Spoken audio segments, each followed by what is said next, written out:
자, 이번 주 내일이죠. ECB 통화정책회의 앞두고 있고 다음 주에 이제 미 연준의 FOMC 회의까지 앞두고 있는데 자, 이 부분에 대해서 추가적으로 한번 더 이야기 나눠보도록 하죠.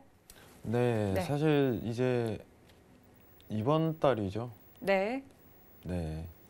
이번 달부터 이제 FOMC라든가 ECB 통화 정책 이제 내일부터네요. 네. 내일 그리고 월말 8월 1일이죠. 한국 시간으로 8월 1일 날 미국 통화 정책 회의가 열리는데 양쪽 다 금리 인하에 대한 포커스 자체는 다 맞춰진 상황인데 네. 다소 차이 나는 건 뭐냐면은 ECB는 지금 내릴까? 9월에 내릴까? 네. 그리고 9월에 하게 된다면은 어떻게 보면은 QE 프로그램, 채권 매입 프로그램에 대한 옵션 자체를 부과를 더 할까? 이거에 대해 포커스를 맞춰진 상황이고 FOMC는 결정이 사실상 됐다고 보고 있어요. 저는. 너무 이제 가능성이 큰 상황이고 이런 부분이기 때문에 시장에 대한 반영 자체가 거의 없을 것이다. 이렇게 보도록 할게요. 자, 뉴스를 한 가지 더 추가적으로 보면서 여러분들하고 좀 더 자세하게 보는 시간을 가지도록 하겠습니다. 네. 자, 지금 나오는 오늘 헤드라인에 대해서 좀 추가적으로 보는 건데 연준 금리가 더 내릴 수 있나 희박해지는 근거 이 부분입니다. 자, 당초 원래 이제 지표라든가 이런 부분이 이제 회복 조짐을 보이고 있는 게 하나의 어떻게 보면 미국 금리 인하에 대한 요건을 어떻게 보면은 충족시키지 못한다는 걸 제기하는 거예요. 이번 달 있었던 소비자 물가 지수도 어떻게 보면은 하회를 하는 것이 아닌 오히려 반등하는 그림 자체가 나왔다는 거. 그러면은 당초 원래 0.5포인트에 대한 강력한 주장 자체가 앞으로 없어질 가능성이 제기가 되는 거예요. 네. 자, 금리 인하라는 거는 어떻게 보면 정부에 대한 압박 자체가 굉장히 세지기 때문에 그런 현상 자체가 펼쳐지는 거라고 저는 보고 있어요. 지표에 대한 요건 자체가 만족을 못 하는데 0.5포인트, 0.25포인트 지속적인 어떻게 보면 제로 금리를 향해 간다. 이거에 대한 근거를 지금 상황상은 내릴 수가 절대 없다. 이렇게 평가를 하는 부분이 있고요. 사실상 여러분들이 조금 지금 상황상 집중해야 될 거는 자, 여기 하치우스 이코노미스트는 7월 금리 인하 폭이 25bp 가능성이 90%, 50% 인하 가능성이 약 10%라고 전망했다. 이 부분입니다. 우리는 어떤 가능성을 대두로 해갖고 시장에 대해서 관점을 보는 게 맞는 거예요. 근데 100%는 사실 없어요. 100%를 제기하는 것 자체는 거의 없어요. 시장에 대한 전망 자체가. 그러면 지금 90%라는 기준은 FOMC에서 이렇게 하겠다고 사실상 다수의 투자자들이 알고 있는 거예요. 그러면 시장에 대한 반영 자체가 이루어질 가능성이 굉장히 큽니까? 이렇게 평가를 한다면 아니라는 거죠. 오히려. 지금 최근 달러가 어떻게 보면 강세가 나올 수 있었던 요건 자체는 ECB에 좀 더 맞춰야 되는 경향 자체가 있다는 걸 사실적으로 드러난 부분이에요. 네. 근데 이 통화 정책에 대한 부분 자체가 ECB에서 나오면 추가적인 달러에 대한 강세가 나올 가능성이 높습니까? 이렇게 한다면은 저는 굉장히 높다고 평가하는 거예요. 그러면은 여러분들은 이것도 이제 FOMC 연준 금리로 좀 평가하는 부분은 뭐냐면은 사실상 지금 25bp에 대해서는 열렸구나. 자, 전일 채팅방에 또 이런 글이 올라왔어요. 이번 달 미국 금리 인하 하나요? 이런 식으로 내용이 또 나왔었어요. 어제는 이제 너무 바빠서 저희가 답변을 못 드렸는데 네네.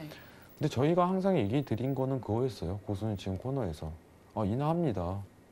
인하합니다. 근데 인하는 하는데 0.5포인트냐 0.25포인트냐 가지고 지금 거의 한 2주 3주죠. 그렇죠. 2주 3주 동안 제가 얘기를 하는 거예요. 네네. 근데 또 가갖고 이제 이제 FOMC 회의하는데 오늘 금리 인하해야 하나요? 이렇게 나오면은 이제는 어떻게 해야 되냐. 남들보다 늦게 가는 거예요. 그러면 시장에 대한 제대로 평가를 할 수가 없는 거죠. 자, 다 알고 있는 사실 가지고 나만 모르고 이렇게 곰곰이 싸고 있으면은 그거는 문제가 해결이 안 돼요. 왜냐면 이 주변에 있는 시장 상황이랑 같이 가야죠. 상황 자체가. 그렇기 때문에 FOMC에 대한 포커스 자체는 당분간 맞추지 않기를 권유드립니다. 왜냐면은 7월 금리 인하 폭이 25bp 가능성이 일단 90%라는 거는 다수가 다 그렇게 받아들인다는 거예요. 이렇게 나올 거예요, 또 결과가. 왜냐면은 회의 전 어떻게 보면은 시장에 대한 변복 자체 크게 하지 않는 편이에요. 만약에 예시로 갑작스럽게 0.5%를 내렸다는 결론치가 나오면 어떻게 될까요? 달러 하방 나옵니다.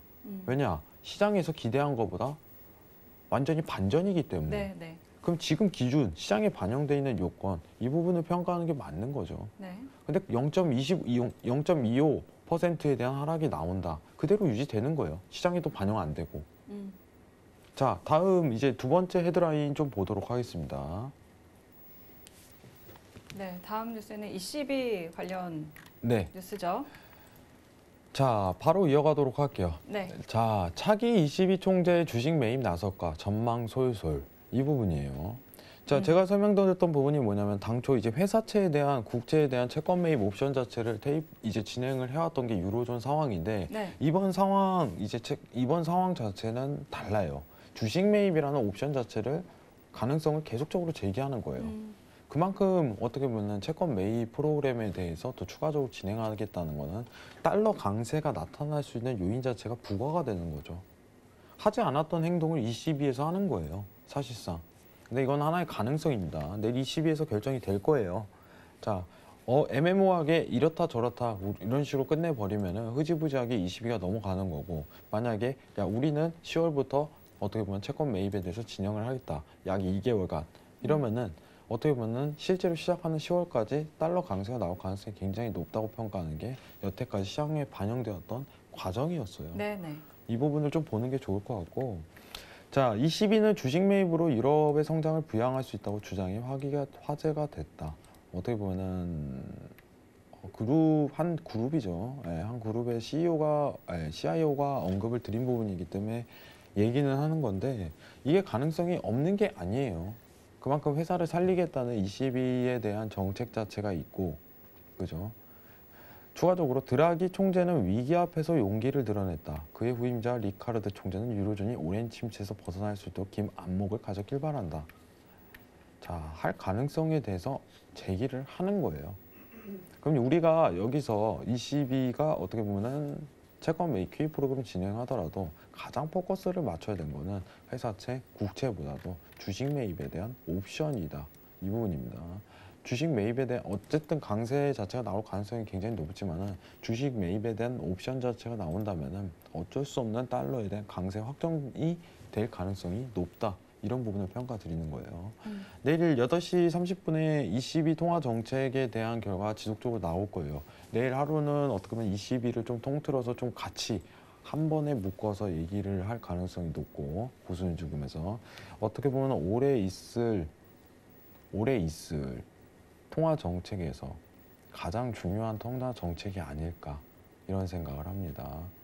원래는 이제 FOMC 통화 정책을 가장 중요하게 봤었는데 난데없이 이제 채권 매입 프로그램에 대한 나서 버리니까 급이 다른 거예요. 급이 상황 자체가. 그거에 대한 어떻게 보면 여러분이 이제 통화 정책을 좀 이해를 하시길 바라겠어요. 굉장히 중요하다고 생각을 합니다. 이상입니다.